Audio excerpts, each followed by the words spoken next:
Social media pushes a highly aesthetic, heavily commercialized version of health. It suggests you are always just one purchase away from optimization, whether that's a new stack of organic supplements, boutique class memberships, or specialized recovery gear. You buy the gear and fill your fridge with aspirational groceries, but eventually real life interrupts. The routine drops, leaving you with dusty equipment in the corner and expired food you never ate. Look at the actual clinical data on human longevity and cognitive performance. The most effective interventions we have for extending your health span and clearing mental fog don't actually cost a dime. But zero financial cost does not mean zero effort. Instead of spending cash, you have to spend a different, much rarer currency: friction tolerance. To see a measurable return on your health, you must trade the ease of tapping buy now for genuine cognitive and physical discomfort. On the left are financial inputs: $300 supplements and $2,000 gyms. On the right, behavioral equivalents: tracking fiber, absolute silence, and micromovements. Pulling off these behaviors requires a steeper cost, pushing past your brain's natural resistance.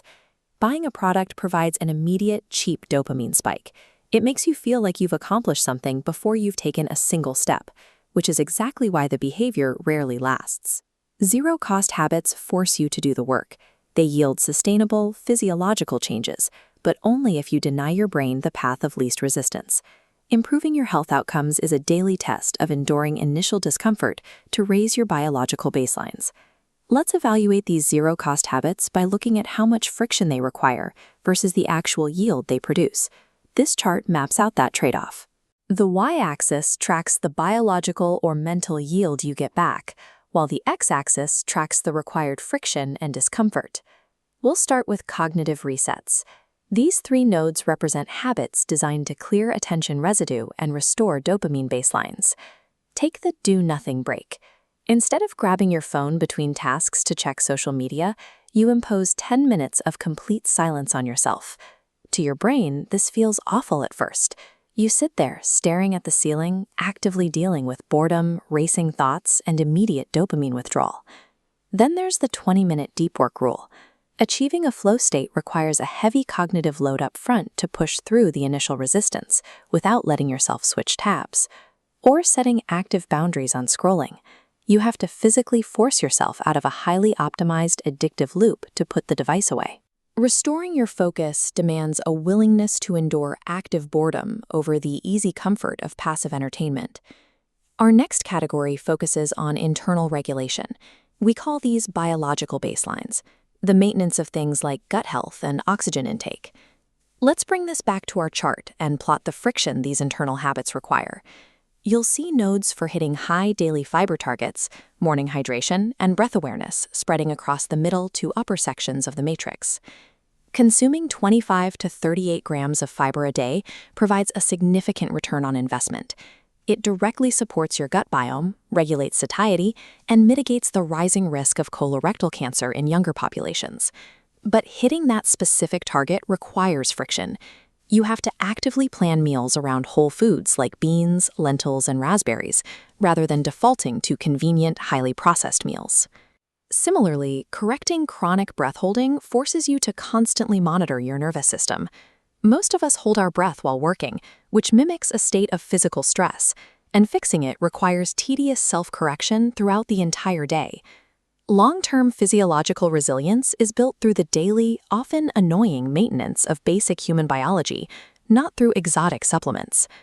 The final category contains the high-friction modifiers. These are the habits that demand the highest levels of physical and social strain. Updating the chart one last time shows us exactly what it takes to access these foundational multipliers. Notice how weightlifting, micro-movement, and stranger conversations drop into the extreme upper right quadrant. This is maximum friction for maximum yield. Progressive weightlifting acts as a biological gateway habit. It preserves your bone density and muscle mass as you age, and naturally triggers secondary benefits like improved nutrition and deeper sleep. The catch is severe physical soreness and the mental hurdle of gym intimidation. You have to willingly subject yourself to being bad at something in public. Then there is the social friction of talking to strangers. We live in an increasingly isolated society where you can get through an entire week without ever speaking to another human. Initiating a simple interaction with a barista or someone in line requires pushing through genuine emotional discomfort, especially if you lean introverted. Building a more capable body or a more social brain depends on how often you're willing to step into the exact moments you usually try to avoid. If you try to implement all 11 of these habits tomorrow, you will guarantee a system failure and end up right back where you started. Successful implementation requires diagnosing your specific bottleneck and applying a single matched intervention. This decision tree maps exactly where you should start.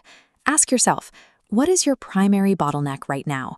Are you dealing with chronic overwhelm, cognitive fog, or physical decline? If you select chronic overwhelm, your interventions are do-nothing breaks and breathing awareness.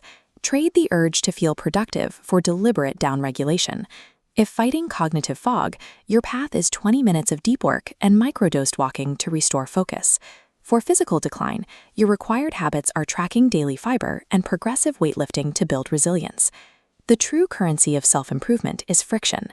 The only choice you have to make right now is deciding exactly where you want to spend it today.